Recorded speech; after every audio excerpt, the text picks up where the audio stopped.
È appena scoppiata una bomba sul mercato dei trasferimenti, e non volete perdervi nessun dettaglio. Ma prima lo sapete, vero? Lasciate un like. Iscrivetevi al canale e attivate le notifiche per rimanere aggiornati su tutte le novità del Napoli. E ora passiamo agli affari. Il Napoli sta già programmando la prossima stagione e tra le priorità di Antonio Conte c'è l'ingaggio di un'ala d'attacco.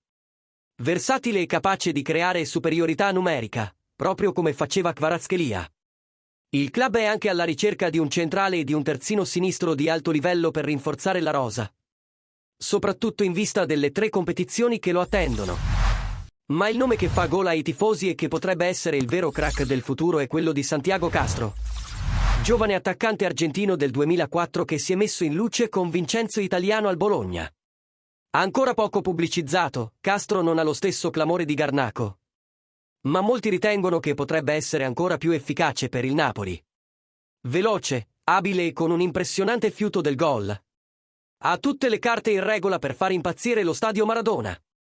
Con la probabile cessione di Osimhen e i soldi ricavati dalle altre partenze, il Napoli avrà le risorse per investire pesantemente, ma dovrà agire in fretta.